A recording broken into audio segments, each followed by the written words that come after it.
भगवान विष्णु के 8वें अवतार श्री कृष्ण की लीला तो हम अक्सर बड़े बुजुर्गों द्वारा सुनते आए हैं, लेकिन भगवान श्री कृष्ण की मृत्यु कैसे हुई? मृत्यु का कारण क्या था?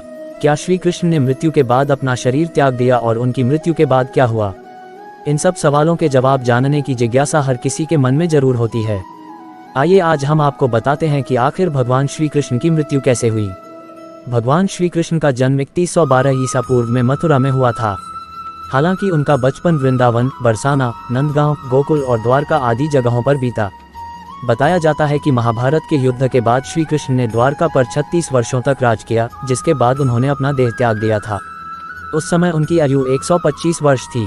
दरअसल उनकी मृत्यु के पीछे की वजह 2 श्राप हैं। आइए इनके बारे में जानते हैं। बताया जाता है कि महाभारत के युद्ध के बाद जब दुर्योधन और उसके सभी भाइयों का अंत हो गया तो उनकी माता गांधारी को अत्यधिक क्रोध आया।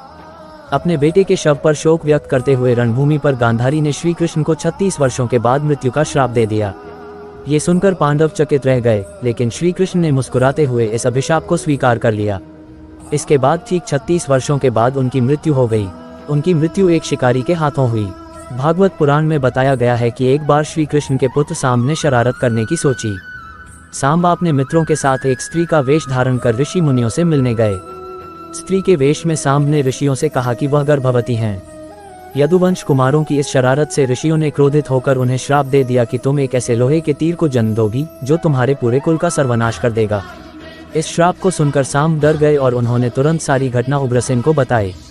श्राप से छुटकारा पाने के लिए उग्रसेन ने सांब से कहा कि तीर का चूर्ण बनाकर प्रभास नदी में प्रवाहित कर दो, जिसके बाद सांबा ने वही किया।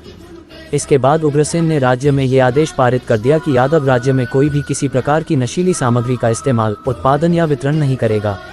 इस घटना के बाद द्वारका में कई अशुभ संकेत देखने को मिले, जिसमें सुदर्शन चक्र, बलराम के हल और श्री कृष्ण के शंख, रथ का अदृश्य हो जाना शामिल था।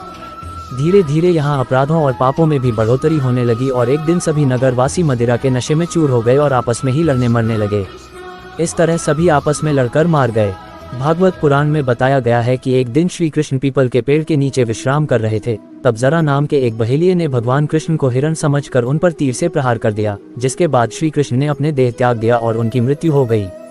दरअसल इस तीर में उसी लोहे के तीर का अंश था जिसे सांब ने उग्रसेन के कहने पर चूर्ण बनाकर नदी में प्रवाहित कर दिया था।